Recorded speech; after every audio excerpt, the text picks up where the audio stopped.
Mixer is going to fail, and here's why. It's basically a brand new type of video streaming website that is supposedly supposed to be competing with Twitch, which is the largest video live streaming website ever. And they have gone to lengths of even paying hundreds of millions of dollars just to take all of the popular Twitch streamers off of the website and bringing them onto their own Mixer website. It's basically like some guerrilla warfare, brute force way of pretty much defeating Twitch. But today I'm going to tell you exactly why all of that is basically useless and Mixer is pretty much going to fail and crash into the ground and turn into a big fiery ball of nothingness. But before we get started, my name is Dallas, aka Infernus, and you are watching the Thetekkitrealm. And if you are brand new here, obviously, it would be very appreciated if you would go about 2 inches below the screen and click the red button down there, because if you were to do that, you would actually get 10 years of good luck, and you won't miss out on a single other video that goes up on this channel within the next 10 years either. So your life will be definitely benefited if you do that. But as I was saying,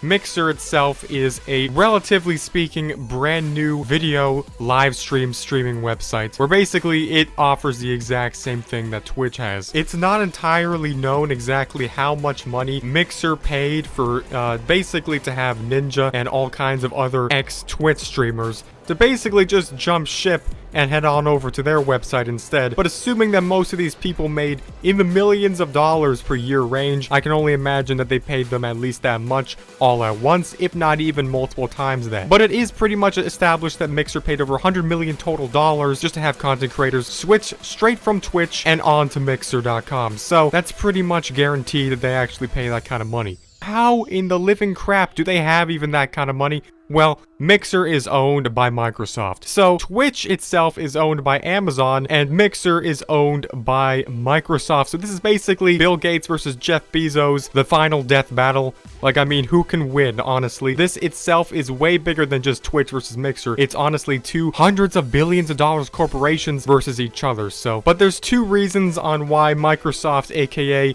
the owner of Mixer, will fail in this case. I could just say the Lex Luthor looking guy is gonna win because we all know bald people have way too much power. But in all seriousness, and aside from all that, I could pretty much assure you that the main reason is due to the fact that people don't want to have to go to an entire different website and make new accounts just to watch live streams of which they could watch on the very same website that they've been watching, meaning Twitch. So there's absolutely no way that, as an example, Ninja is going to instantly start bringing in the same amount of viewership as he was on Twitch, or even remotely the same amount in terms of a fraction of that he was getting at his peak when he was doing it on Twitch. And that's because there's just simply no way all those people are going to convert from Twitch to Mixer just to watch Ninja. Since there's so many different things that they could be doing on Twitch instead, that would be a way better spend of their time rather than just making one account for one content creator. And there's like so much material here that I could use to basically individually roast each and every single person who decided to take the deal to go over to Mixer because of their, well, viewership. But I'm not going to stoop to that level because, well, actually, yeah, I am. This means less money for their investment, which makes it a bad investment because there's less viewers now than what they were looking at on the other example, which was Twitch. So they're not getting the money that they paid back into it because they're no longer making the amount of money that they were before. It's basic arithmetic. It's simple arithmetic. Okay, now bear with me as I basically go with an example here to make this a little bit more practical. Basically, imagine if PewDiePie switched from YouTube to Vimeo, okay? He would instantly become the most popular Vimeo star in the world, but would he still be the same PewDiePie that we see today? Most likely not, and that's because the audience would not switch over with him. Maybe a good couple 100,000 or so people, maybe even a couple million, would decide to switch over to Vimeo. But the chances are 90 to 100 million plus people are not just gonna go switch from YouTube and make a Vimeo account just to watch PewDiePie, because that's just an unrealistic measurement. So generally, PewDiePie would lose that much of a portion of his entire subscriber and audience base just for that one switch. And unfortunately speaking,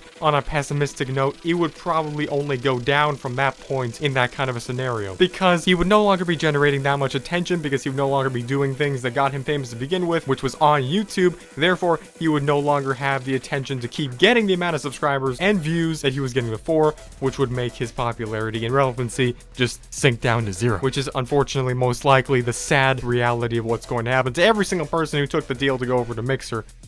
Rest in peace. People just simply no longer resonate that much with someone who just decides to go and switch their entire platform. And that's because most people, and by most people like 90 to 100% of people, only identify their favorite content creators with the type of content they create and where they created them. There's only very few examples of people who are able to switch entirely off of a certain platform and be successful.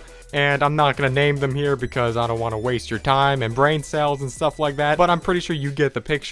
The main point is, it's not that often that that kind of thing happens. But the only thing stopping me from thinking that it would be possible in this certain case scenario is because of the main reason that the only times where certain content creators that were extremely famous were able to switch their platforms and still remain the same successful, if not even more successful person that they were before, was because they were switching to an even better or greater alternative. Like, for example, when the unfortunate Vine invasion took place on YouTube and all of these really quote-unquote entertaining personalities decided to start making YouTube videos, YouTube was like a one step up above what they were doing before. No longer were they limited to 6-second vines, which ended up in cringe compilations every single day. They were able to make 10-minute plus long videos, which I'm sure all of us enjoyed. But the thing is, Mixer is literally no different than Twitch. There is nothing that they offer that is any different than Twitch. And basically, there's no actual incentive or reason for the vast majority of people to go from Twitch to Mixer, even if Twitch sucks. Because YouTube also sucks sometimes, but there's still 1.2 billion people using it every single month. And the reason is because